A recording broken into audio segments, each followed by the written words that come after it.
सरगुजा संभाग में बीते 2 दिन हाथियों पर कहर बनकर टूटे हैं। दरअसल बीते 2 दिन में सूरजपुर और बलरामपुर में 3 हाथियों की संदेहास्पद परिस्थितियों में मौत हो गई। मंगलवार और बुधवार को सूरजपुर के प्रतापपुर वन परिक्षेत्र के गणेशपुर के जंगल में 2 हाथियों की मौत हुई है। मंगलवार को एक गर्भवती हथनी दम तोड़ दिया, उसके पोस्टमार्टम में उसके गर्भवती होने की पुष्टि हुई। वहीं बुधवार को भी सूरजपुर में ही जंगल में एक और बादा हाथी का शव मिला। इस हथनी का पोस्टमार्टम वन विभाग नहीं कर पाया है क्योंकि हाथियों का दल मृत हथनी के आसपास मंडरा रहा है, जिसके कारण वन विभाग की टीम उसके पास नहीं जा पा रही। इस बीच बलरामपुर से एक और दर्दनाक खबर मिली कि यहां के राजपुर वन परिक्षेत्र के ग्राम पंचायत अतौरी के जंगल में एक हथनी का शव बरामद किया गया। इसकी मौत 3 से 4 दिन पहले होना बताया जा रहा है, लेकिन कारणों का खुलासा अब तक नहीं हो पाया है। यह हथनी उन्हीं 18 हाथियों के दल की सदस्य थी जो पिछले 1 सप्ताह से इलाके में विचरण कर रहे हैं।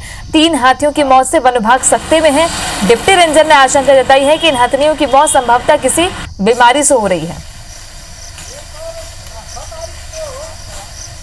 2 सहयोगी हमारे जुड़ रहे हैं। बलरामपुर से अरुण सोनी और अजय सोनी हमारे सहयोगी सूरजपुर से जुड़ रहे हैं। आप दोनों से मैं यही जानना चाहूंगी। सबसे पहले मैं ले चलती हूं अजय के पास। अजय, सूरजपुर में गणेशपुर जंगल, गणेशपुर, देखिए कितनी दुखद बात है कि 2 हथनियों की मौत वहीं पर होना। सवाल यह है कि आखिर क्यों मौत हुई, क्या कोई कारण वन विभाग पता कर पाया? क्योंकि ये जो जानकारी निकल गई कि प्यारे दल से बिछड़ी हुई हथनी थी। बिल्कुल, ये जो हाथी थे एक ही दल के थे और इनका 17 समूहों का एक दल था, जिसमें से समझिए कि 3 की संख्या कम हो गई। और जो कि हम अपने तरफ से दुख जाहिर करें 3 हो सकते हैं, तो वो दल के भी लोग जो हाथी है वो भी सोच रहे हैं कि हमारी संख्या कम हो रही है और मौत के बाद भी वो ये समझ नहीं पा रहे हैं कि हमारी जो साथी है वो उनसे बिछड़ गई है। यही कारण है कि कई घंटों का 24 घंटे के लंबे वक्त वो उसके आसपास मंडराते हैं कि शायद वो खड़ा हो जाए और फिर से हमारे दल में चल फिरने लायक हो जाए। लेकिन ये उनके 24 घंटे के बाद समझ में आ गया कि वो हमारे बीच नहीं रहे और जब चिलचिलाती धूप हुई तो वो जंगल की ओर वापस चले गए। जिसके बाद वन विभाग की टीम वहां पर पहुंचकर जो चिकित्सक है, वन चिकित्सक है, वो उसका पीएम में लगे हुए।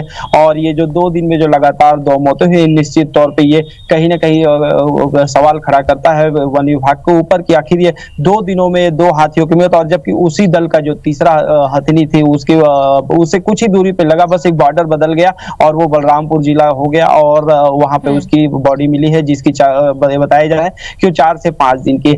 लेकिन ये वन विभाग इस बात की सुध नहीं लेता कि अगर आज एक हाथी मरी है तो उसकी संख्या अगर काउंट वो हमें बताते हैं 15 है, तो आखिर उनकी जब मौके पर गिनती तो 14 कैसे हो सकती है, ताकि उसका खोज किया जाए। और एक समय ये मुहिम चली थी कि कॉलर आईडी लगाया जाए जिससे हाथियों को ट्रेस हो सके। लेकिन जमीन पर नजर नहीं आती, कोई भी कवायद जमीन पर नजर नहीं आती।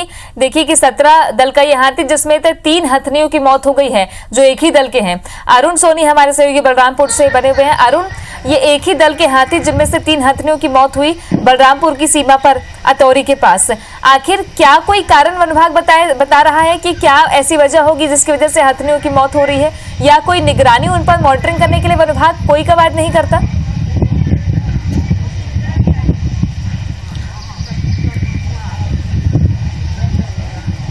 देखिए तृप्ति, निश्चित तौर पर एक काफ़ी दर्दनाक घटना है। ये जो तीसरे हाथी की जो लाश मिली है, तीसरे हाथी की जो मौत हुई है, और राजपुर वन परिक्षेत्र के ग्राम अतौरी में हुई है। और सूचना मिलने के बाद वन विभाग की टीम मौके पर अभी तो पहुंची है, लेकिन मैं बता दूं कि पिछले 3-4 दिनों से जो ये हाथियों का दल है वो घूम रहा था।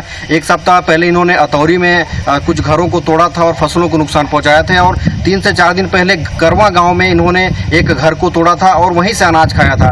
तो वन विभाग के जो डिप्टी रेंजर हैं उनसे जब मेरी बात हुई तो उन्होंने बताया कि उस अनाज को खाने के बाद ही हाथी वहां से निकले, उसके बाद उन्होंने कोई नुकसान नहीं पहुंचाया है। और जिस तरह से इस हथनी की लाश देखने को मिली है कि ये 3 से 4 दिन पहले ही इसकी मौत हुई है, लेकिन किसी की मॉनिटरिंग इन हाथियों पर नहीं थी कि 18 हाथियों का दल आखिर किस ओर जा रहा है, क्या कर रहा है। तो वन विभाग के ऊपर कई सारे सवाल खड़े हो रहे हैं। इस हथनी की लाश मिलने के बाद जो वन विभाग के डीएफओ हैं वाइल्ड लाइफ के जो सीसीएफ हैं और अन्य जो अधिकारी हैं वन विभाग के बड़े अधिकारी वो मौके पर मौजूद हैं और इसकी विवेचना कर रहे हैं कि आखिर हथिनी की मौत कैसे हुई। अभी जो सबसे बड़ा सवाल है कि ये हथिनी जो तीन हाथियों की एक साथ मौत हुई है वो कई सवाल खड़े कर रही है। उसके अलावा जो वन विभाग अभी जो पता करने की कोशिश कर रही है कि कहीं वो जो चावल खाया था हाथी ने उस घर को तोड़कर कहीं उसमें कोई चीज़ तो नहीं मिला हुआ था। तो फिलहाल जो वन विभाग की टीम है उन चीज़ों की जाँच कर रही है, लेकिन इन चीज़ों को अभी जाँच करने से पहले अगर पहले से इनके ऊपर निगरानी रखी जाती तो शायद इन हाथियों की जानकारी के लिए। तो सबसे बड़ी बात यह है कि जिन 17